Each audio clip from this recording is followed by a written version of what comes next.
yeah, success is not exciting, it's the chase. It's the chase. You get what I'm saying? It's the chase. You see me, I swear. She was way ahead of me in terms of her career. Like, I was a waste man, bro. I used to be staying at her house, waking up in the morning, bunning spliffs, ain't even showered. She's gone out, done presenting, come back, and I'm just there. We're moving it. Welcome back to another episode of Daily Decisions. I'm calling this Comb on Cam. And the reason I'm calling it Comb on Cam is because you see right now, man is absolute trim lacking, fam. And the reason I'm trim lacking is because, well, actually a couple reasons. So we both know our friend Chantel. Her birthday was a couple weeks back, and that day that it was her birthday, I was getting a trim, but time was tight in it. I was thinking, rah, like Alicia might not be able to get ready in time. So man will sacrifice getting a full trim because it was kind of busy in the barbers. I've sacrificed getting a full trim. How do you sacrifice getting a full trim? Because the time was lacking. It was one of them ones where like... But you're in the chair, you get a trim. No, that's not how it worked. What happened was, I got to the... I didn't... There's a lot of reasons. I don't want to feel like I'm throwing shade at no one. But basically, I ended up leaving my house later than I would have liked because I had to kind of stay to wait for people to be ready and that. So by the time I've then gone to South, and as you know, I don't cheat on my barber, innit? So even though I live in West London now and I've lived there for years, I still go South to get a trim. Don't get twisted. Even your blood clot barber. You have to believe, do you get what I'm saying? But we're going to have to bleep that. But anyway, that's not the point. So yeah, I've gone South to get a trim and there was more man in the barbers than I was anticipating. And so I'm looking at the time and I'm saying, boy, I need to leave by, I think I said 5:20 in order to try and hopefully be home by like 6:45.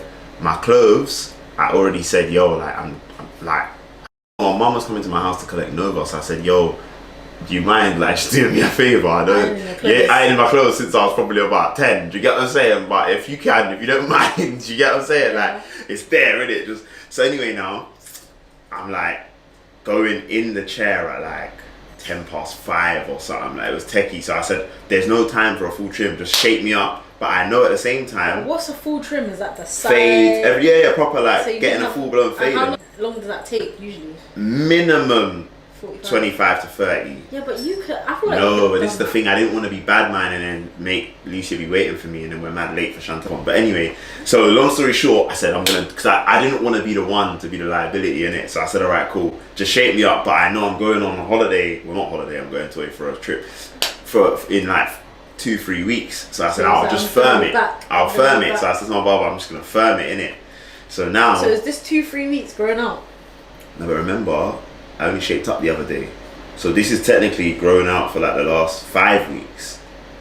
I just shaped up like. Okay, so you didn't actually couple trim. Weeks back. Yeah, I didn't trim at all. Yeah. So you just got the line. Just the line. So Ria, welcome to another episode of Daily Decisions. You don't look when you clink people, you know. I've noticed that. No, I do. Now you're supposed to make eye contact. You didn't do it just there. The evidence on camera. Run it back right now when you do the edit. Look, there we go. So daily decisions. Usually, I'm really strict on that. Make sure you look people in the eyes. Make sure you look people in the eyes. Good manner. So daily decisions, making sure that you can dominate one day at a time. So we're gonna dive straight in. It's my turn to put Ria in the hot seat.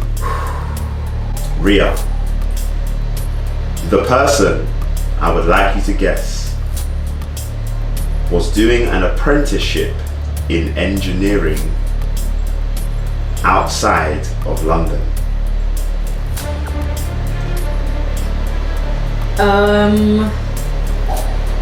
In engineering? I need another clue. This person chose to leave their apprenticeship to pursue music. I can't even ask any other clarifying questions, can I? Cannot. To do music, I feel like they have to be up and coming on the scene then, so yeah, I'm gonna need one more clue. Engineering apprenticeship. Yeah, I'm gonna need another clue. This person chose to release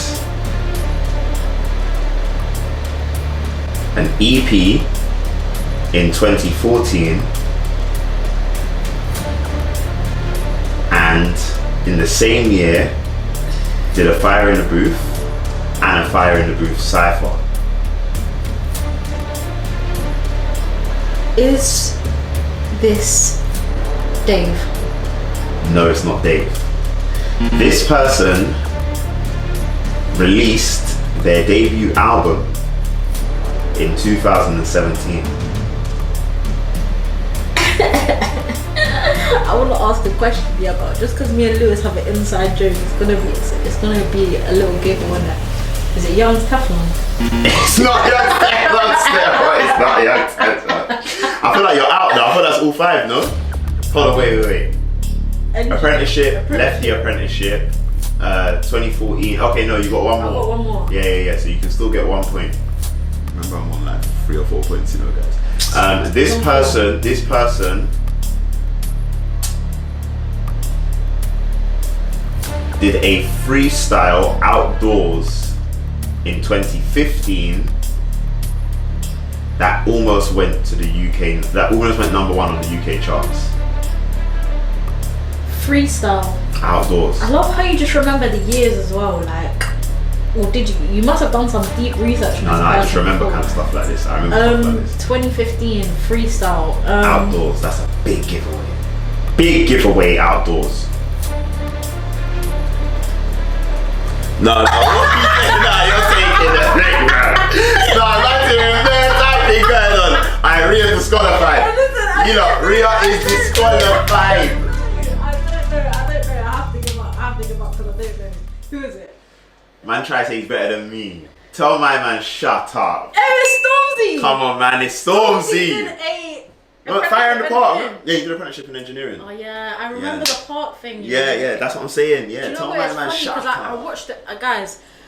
Just on Stormzy, I watched the vlog of his on TikTok the other day, and I'm really realizing how social media is changing the game because Stormzy is disciplined. You know, if you go onto Stormzy's TikTok page and you see one of the most recent videos he did, he's all getting up at like 6, going for a run, then going to the gym, then going to do what's that thing called, paddleball, then going to the studio, doing exercise in the studio, then going here, there and everywhere, feeding his dogs. I think, does he have a dog? Yeah, his dogs. Then going to paddleball with Trunks, and like, imagine what type of day that money like that can afford you. It's not even just the money though, he's just genuinely disciplined, as she says that. He's genuinely disciplined, but I can see now why he reaps the rewards. But these are why we say daily decisions, because these are decisions he's choosing to make every day. Yeah. Do you get what I'm saying? Like, he could very much do the opposite. So for example, Stormzy had an interview on NFTR, not for the radio, back in, I want to say 2017, when he was releasing, I think it was when he was releasing Gang Signs and Prayer, the debut album. And one of the things he talked about is, and obviously he was with Maya Jama previously. I know they had their hiatus. I'm not sure if they're back together. Maybe they are. They are back but together. Yeah, amazing. But when he was on NFTR, they were saying to him about, oh, you know, like, what's it like being with Maya? And he said, you have to remember, she was way ahead of me in terms of her career. He's like, I was a waste man, bro. I used to be staying at her house, waking up in the morning, bunning spliffs, ain't even showered. She's gone out, done presenting, come back, and I'm just there like a bum, bro. Do you get what I'm saying? He's like, yeah, I then built up, and people might look at it like, oh, she's got the catch. No, I've got the catch. Do you get what I'm saying? But look at his decision making back then. Not doing much with himself.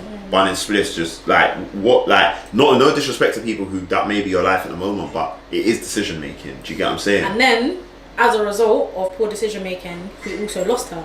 Do you know what I mean? Right, there you go. But now he's on the flip side of trying to get his life back. I'm not saying that his life hasn't, been on a trajectory of getting back in shape and all of that, but he's being intentional now. 100%. He knows what he wants. Because before he used to be tall and skinny, if we're being honest. But with a slight belly doing something. But now, tall, built, and doing his thing. Lean. Do you get what I'm saying? Taking care of himself health wise. He looks happy. All of that kind of stuff. Do you get what I'm saying? Yeah, so, I agree. So yeah, unfortunately, Rio gets a donut, and so that is We're that. coming back for the next one. Yeah, the next episode, yeah. Lewis is not gonna know who I've. You're not gonna know about this person. Alright. And you've done yourself a disservice. Cause I'm gonna make sure you don't know. But they still got to be well known, Rio. Okay.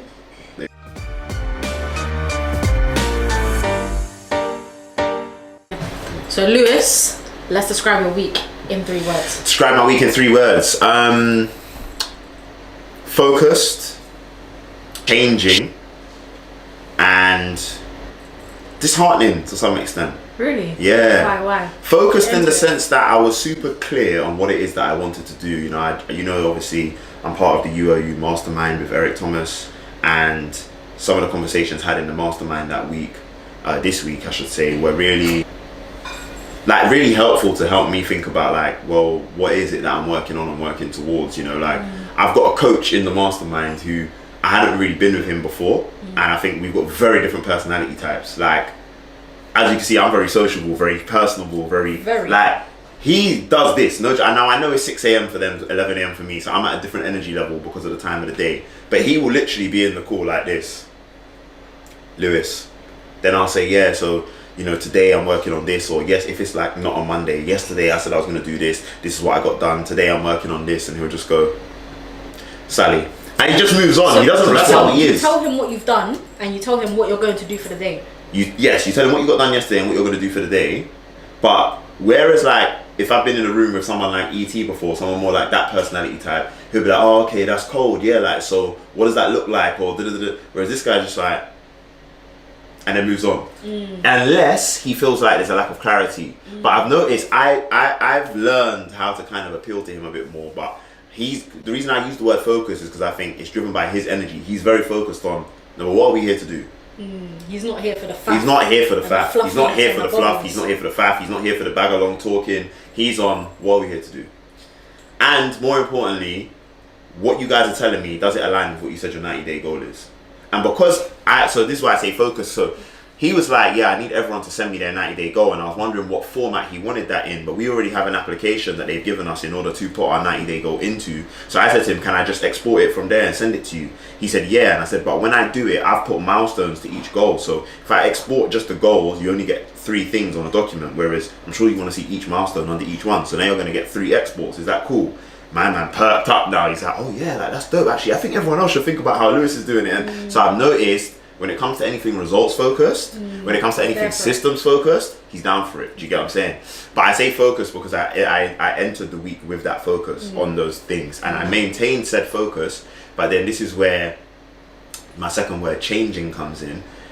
As you know, there's a particular project that we're working on where we're working with some young people who have just started some apprenticeships, of which we're providing wraparound support.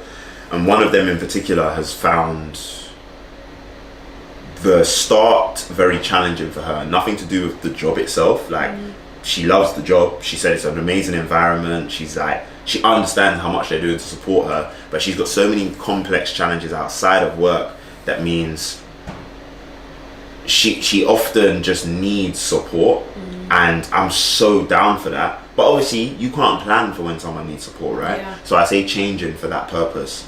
And then disheartening is more just because, specifically when it comes to her, there's some news that she's got in this last week that I just really feel for her, man. And I just feel like she's so deserving of great things. But unfortunately, due to the way certain systems work in our country, due to some of the lack of privilege, I would say, she's had in life up to this point before becoming an adult, it's meant there's been a lot of challenges. And I would just say that, it's just been disheartening to hear some of the experiences, but I still remain optimistic though, because in my mind, she's gonna get to the better side of this, and I'm so confident of that. So focused, changing, but still a bit disheartening at times. So however, optimism sustained. Disheartening, not necessarily for you, but your attitude disheartening for someone else, and also because of your life. And because the systems are what has led to that. It's not just the individual, it's not just people, it's also systems that people have created and systems that we have upheld that let people down. So yes. Okay, love that. Thank you for sharing. And yourself? My 3 words. I'm gonna say 1, recalibrating. 2, I'm gonna say a bit scattered. Ooh. And 3, I'm also gonna say, even though I'm saying recalibrating, I'm also gonna say realigning, because I feel like there's 2 ends of it. The reason I'm gonna say recalibrating is because over the weekend I wasn't in my usual environment. I was in somebody else's environment, and then when you actually come back to your environment I feel like there's little things that people take for granted, such as if you leave your house in a mess, and that mess, they're coming back like mess. It's almost like a bombshell when you want to just come back, you want to unload and you want to relax, but it's like I've got this to get done. And then I was also listening to a podcast on the way home, which said something about, you know, when you park a car and you park in, like, you go into a bay frontways. That was me leaving my house in a mess, going in frontways instead of going in backways so that I can just drive out. Reverse. You know, I never drive into spaces frontways. Never do I. But you know, Marcus does.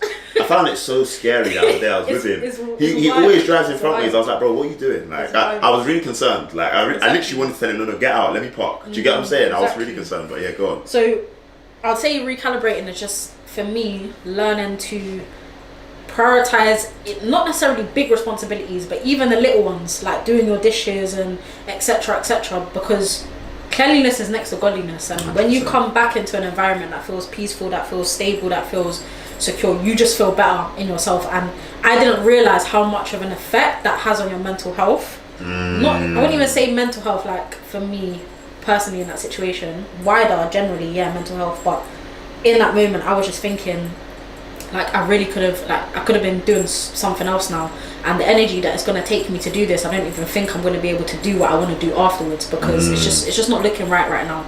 So recalibrating in terms of, like, getting myself back together, readjusting to my environment. I'm going to say scattered as well, because I don't feel like I prioritize my responsibilities for the week the way that I usually do, and the way that Lewis kindly helped me to do on Thursday, when me and Lewis have a weekly Thursday meeting, and we went through my work responsibilities the way that we used to do, which was working really well for me. So I recognize my own bias to forget certain things that may be coming up, or forget that I've just done something else, because my brain is solely wired and focused on what I'm doing in the moment. So I feel like if I do not plan out my day the way I need it to go, it's not going to go that way. So that related to my whole week. I feel like there were certain things that I needed to do that were done, but they either were done subpar or they weren't done when I needed to do them, basically. And I felt a lot of pressure in terms of trying to catch up. So organize your life, guys. Create to-do lists, and make sure you're prioritizing your responsibilities, because that pressure of trying to fit something in and cram it in last minute is not fun. It's really not fun. And my last one, realigning. The reason I say it's realigning is because as I got to the end of a good week, well, a scattered week I should say, I ended it well in terms of prioritizing the way my following week was going to go. Nice. Having like a reset on Sunday. I just took in a little bit of self-care, little face mask, just a little bit of rejuvenation. Nice. And I felt better mentally, but also I knew that I was setting myself up for a good week, which was obviously, you know, kick-started off yesterday. So yeah, that is sensational. And I think that the scattered one's interesting, because I can relate to that a lot. Like, you know me, I try and plan my week on a Sunday. See, if I enter the week and it's not planned, it's long.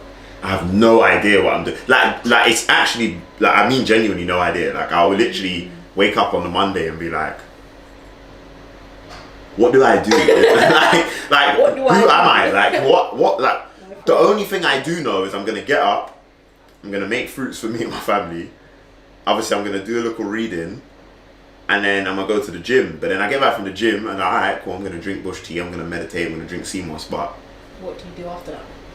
Okay, I'm gonna go into the office. What's the first thing I'm gonna do? Yeah. Might check emails for half an hour, but then, like, I will then obviously by that point know there are certain things I need to do, but I don't know if I'm doing the thing that's the biggest priority at that time, because I haven't planned it in advance. Do you get what I'm saying? And that comes down to systems, because I have a spreadsheet to log what things are the biggest priorities. I have Monday.com to log what things are the biggest priorities. I have all these different systems, but that hour on a Sunday is important to bring it all together, plan out the whole week, so I already know what's happening. And that's why I do that same habit with you, because I just know that no matter how much people like to tell you that they just like to work in their own way, I am confident that large percentages of people would prefer an approach like that. No, I'm so confident of that. So, but this is the thing, I feel like you have it, like having something that is structured is you working in your own way to a certain 100%. extent. I watched some guy's YouTube videos called Heinz. Some of you may know him. Have you heard of Heinz before? Heinz. He's got like dreads and he's always drinking tea in his YouTube videos. I'll show you him after. Okay. But Heinz said, like, even though he works in his own home, even though he doesn't work for anybody, even though all he does is record videos for a living, he still clocks in in the morning, and he clocks in and he clocks out, at 4, and then Saturdays is his day to chill and Sundays is reset day. So it's like, it doesn't matter what like type of way you operate, you still need some sort of structure to be able to thrive in. So, you need structure, yeah. 100%. Yeah. Cool. Put your 3-word week in the comments below. As always, we want to know how your week was, and we'll follow up with you accordingly.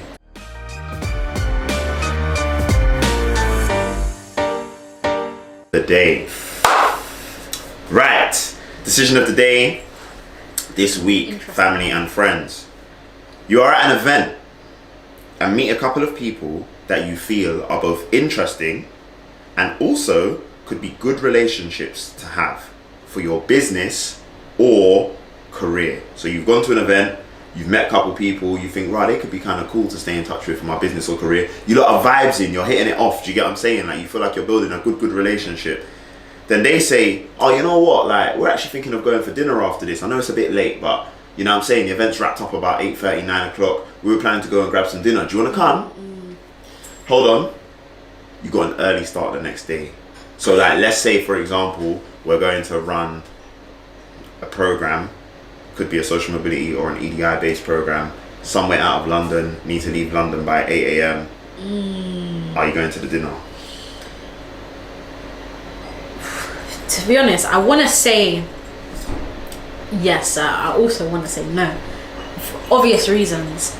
Yes, because I was just ranting on about structure and how you need to operate within certain guidelines. So I feel like it would be the wise decision to, get up for my 8 a.m. on time, get my full 8 hours of sleep and go home. But also, I'm not gonna lie, like, certain opportunities, you can't miss out on certain opportunities, because I know a lot of the things that have happened in my life, the greatest things that have happened in my life have happened through conversations that I know if I missed that conversation, I wouldn't be in this position right now. If I didn't speak to this person or develop a relationship with this person, certain things may not be happening for me right now. I really feel like, don't sleep on relationships. Like, literally don't sleep on relationships with this scenario. Like, I would personally be going to that dinner. I'd probably, and as well for me, I'm not really that good of a conversationalist. I can get into conversations, but I find it awkward to put myself into the position where it's like, I want to conversate with this person or get into a deep conversation. So yeah, I feel like that's pushing me as well to step outside of my comfort zone, improve my communication skills. So yeah, my answer is I'm gonna go and risk.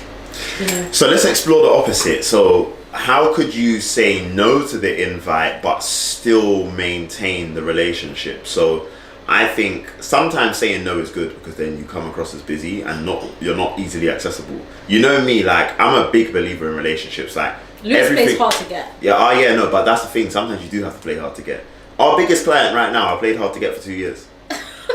No, literally, like, another client. So another client that we were working with, I had done 9 months worth, call it a year, of training for their organization on different things to do with equity, diversity, and inclusion. As a result of the journey they were going on and talking about it, organizations they were connected to were like, oh my gosh, who are you working with on that? And they were like, oh yeah, 7PK. They were like, oh my gosh, can you put us in touch? And then they'd come to me, oh, this organization wants to be in touch. But I knew that organization was significant in terms of their influence, not just financially, but their influence. And I said to myself, part of the reason I played hard to get is because I wanted to ensure that our sword was as sharp as possible, so that by the time we get there, we can slay the beast. Do you get what I'm saying? But I also was playing hard to get because if you're just easily accessible and freely available, people don't want you. It doesn't create gravitas. It doesn't create this idea of like, oh, we're missing out on something. Do you get what I'm saying? Think about like some of the things that you've begged to be a part of is because there's a fear of missing out. People queue up outside the shop to get different trainer brands. I ain't trying to promote trainer brands, but different training brands. People will literally wait until it says Beyonce's tickets are now on sale to make sure, because they know it's going in 30 seconds. Fear of missing out. You need to feel like you're missing out on me sometimes. It's true. So at times you have to say no to those things. Now, How you do that though isn't just, oh no, I can't make it, guys, sorry, but we'll meet up soon. It's, listen, I really would love to come. I've got this early start for a really important project, but here's what I'm going to do. I've got my calendar open. Open up your calendar. Let's just see when we can meet up again, and let's just schedule it in from now. It's true. Do you get what I'm saying? It's true. You get it scheduled in from then, and then you say, oh, and maybe the next one's on me, or something like that, if you're in that position. You might not need to do that, because the person that you met, they probably are in a position where they're willing to cover things, but you could say, yeah, I'm happy to get whatever. Do you get what I'm saying? Or if you don't want to include that, just listen, really looking forward to meeting and stuff like that. Let's do it then, if that works for you. Do you get what I'm saying? Have it scheduled. True, but then also how, like, for example, in your position, Lewis said he was playing hard to get for 2 years with a client. Like, how do you know that client's not going to turn around and find somebody else? They might. But you just don't care. No, but you know what it is? You have to understand, in life, what's for you won't miss you. If something's for you, it's not gonna pass you. Do you get what I'm saying? If something's for you, it's not gonna pass you. Secondly, you have to also understand, what's for you won't pass you. That, sorry, he's not letting you drink him what he just said. What's for you won't pass you. It won't. So that person, that opportunity, that, you know, piece of food, if someone ate it out of the fridge, it wasn't for you. It wasn't for you. It wasn't for you. Take time with that one. But the truth of the matter is as well, if you do delay too long and let it go, there's also a lesson in that. Because that was a decision you made. Daily decisions. That was a decision you made. So now you learn for the future to say, don't leave it so long. Give you a great example. Another organization, of which someone who used to work for an organization before, who's seen me do EDI training, has moved on and gone to a whole new organization.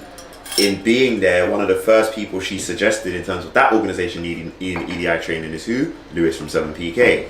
Had a conversation with the HR team not long before Christmas. They were like, yeah, can you send us a follow-up email with like a couple of questions that you think we should ask you to the team in order to be able to understand where best to pitch whatever training we might choose to go with from you. And I just was like busy, so I just didn't get around to doing it. So I actually only got around to sending that email today. It's been weeks, literally, it's been weeks. And I did actually check in a couple of weeks ago to say, hey, did you still want me to send something over? Because I appreciate you might have gone with another option now. They were like, yeah, please do still send something. So again, I've left it another number of weeks before I've then sent something today. I was in the right vibe, I had more time on my hands, so I sent an email with like the graphic that shows the outline of the different training that we usually offer, as well as 3 questions I think they could ask the team. The response I got back today, so I sent that today, got the response today. Hi Lewis, I know we originally talked about March. It's probably a bit tight for March now, so we're probably just going to leave this for later on. We'll come back to you. But one thing I do want to say is we were really impressed by what it is that you talked to us about before, so we definitely will be coming back to you. You could argue I missed the opportunity because they were planning to do something in March and now we're not going to have that to do in March. But in my head, we might have done a one-off thing in March.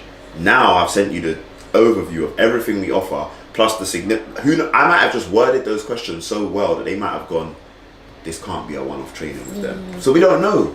But you could also say, I fumbled the bag. If I fumbled the bag, I fumbled the bag. But guess what? There's a lot of bags. There is a lot of bags. There's a lot of bags. And to be fair, I feel like the fun part about it is not knowing whether you're gonna get that opportunity. That's the best part. Let me tell you something, yeah. Success is not exciting, it's the chase. It's the chase. You get what I'm saying? It's the chase. You see me, I swear down, yeah. Like you see me, I love the chase. I love the journey. The journey, like this is cracking. Let me tell you something, yeah. Once you've got the thing, you don't want it anymore. It's not that you don't want it anymore, you appreciate it, but the trying to get it. Do you get what I'm saying? Oh man. You know what? That raised the hairs on my spine. It's true. It's true. That's why they say, what's that saying? Absence makes the heart grow fonder. Ooh. Someone needed to hear. We're moving it on. Right.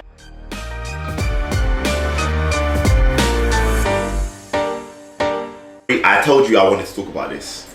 Yeah. And I have a reason I want to talk about this. I think it is amazing when talent from not only the UK, but who are from London and are from specific communities, they represent certain communities, are given the opportunity to thrive at the very highest level in their particular industry, sector, pathway.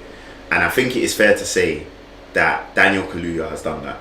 The man's already won an Oscar. Like that's just mocking it. Do you get what I'm saying? Like Donnie's in like his mid-30s and he's got the Oscar. Do you get what I'm saying? He's just at the point now like I'm just gonna be creative. So he took an idea that he had from like 10 years ago. Obviously the idea has evolved and stuff over time, but has now got to the point of releasing his first film that he wrote and directed, co-directed, because I know he did that with Kimberly Tavares.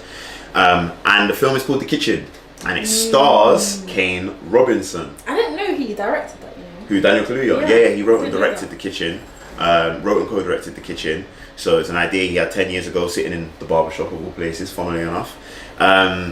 He was eavesdropping on the conversations and people were having, and that led to him having a film idea. He, did do a short of it, and then left it for a number of years. Obviously had a great career, and then now it's like I want to pick that up again.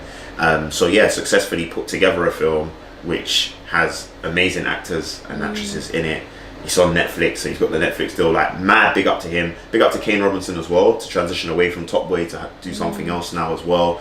And everybody else that was in it, Back Row G, Cristal, like my man that was the his name's Hope Ipoku, I think so, who's this Jamie's next younger brother from Top Boy. He's in the film as well. Can't remember the guy's name. I think his name is Jediah, the guy that plays the boy in The Kitchen. So big up him as well. And Ian Wright, blood, like Ian Wright's in the film, and he smoked his role, if you ask me. Do you get what I'm saying? Do you know who else I see in that film?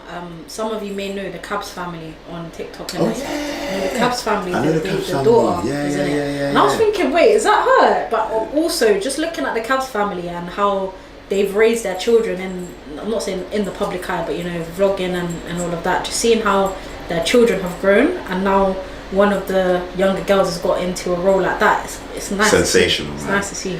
So the reason I wanted to bring this up, Ria, is because I guess the outcome gives us an opportunity to think about decision making in the context of this film, and I'll share some of my thoughts, and I want to share yours. First decision, to take on the mantle of putting together your own film is not easy. So big up on the decision to do that. Big up on the decision to cast who you casted, and big up on the decision to do something that was, in my opinion, risky. To do something that's set in a dystopian world in the future, like it's very weird. Yeah. It's not a safe bet. It's not a safe bet. So big up on that. Where I think certain decisions were lacking, the ending was very weak. That's what I think. The ending was very weak. I enjoyed watching the movie though. I did. I think the movie symbolically was amazing. For me, like I was so locked into, I see what that represents. Oh, I see what that's about. Oh, I get the meaning behind that. Like, oh my, like there were so many times I was like, for a long time I was watching it thinking this could be a masterpiece, Then it got to the end and I thought, there was a bit of a lack of character development, in my opinion, in Kane's character, I think, as well as in the boy's character. I think there was a lack of character development. I think they could have arced their stories a bit more. I think there was character development, don't get me wrong, in Kane's part. The reason being is because I agree with what you're saying, but I feel like the coldness and then how he opened up to his son at the end did show some character development. But I feel like it could have been taken further. I think that, as you said, I think there was some, but I just think they didn't go as far as they could have. And I also think there wasn't enough sacrifice in the film that didn't make us build a connection to the characters as deep as we could. Like I think we definitely built a relationship with them. I think seeing the son lose his mother was enough for us to go, we can start to develop sympathy. For Kane's character, I think we developed some feeling of like maybe he feels he's at a bit of a loss, but I didn't feel like he felt like he was at a loss though. I feel like he felt like I've just got this person now. Son now. But I didn't see him. We needed some moments where he's like maybe on his own or with others going like, I really feel like I've been missing something all this time, or he actually felt like he was at a loss. But you know what? I feel like maybe that's what Daniel Kaluuya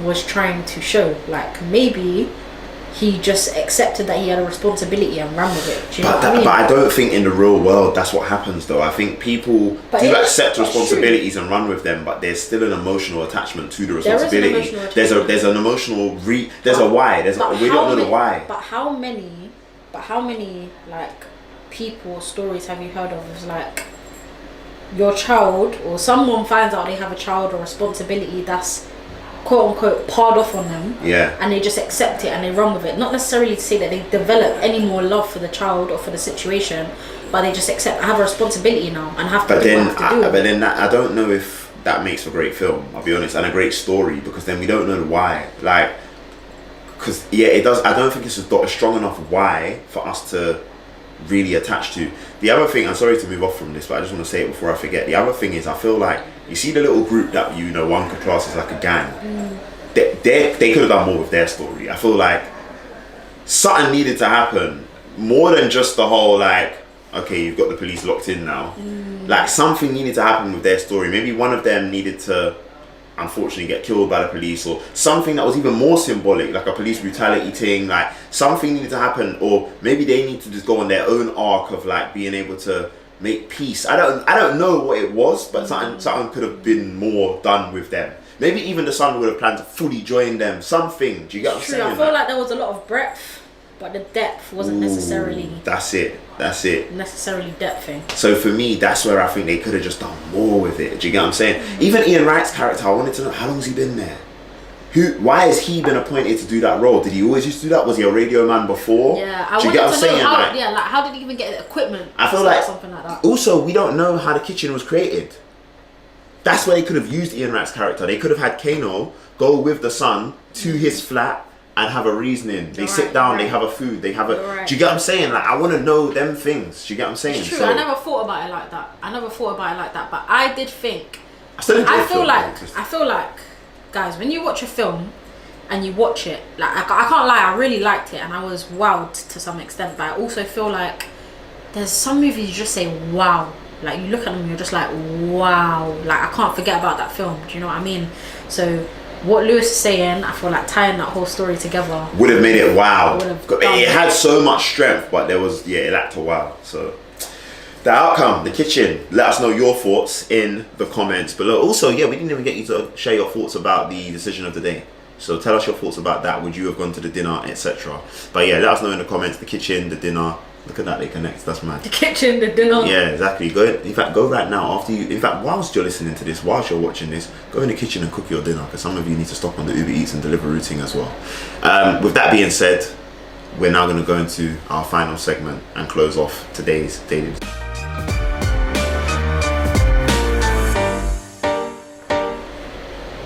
Intrusive thoughts. Why is water clear? I was really thinking about this morning, like genuinely, why is water clear?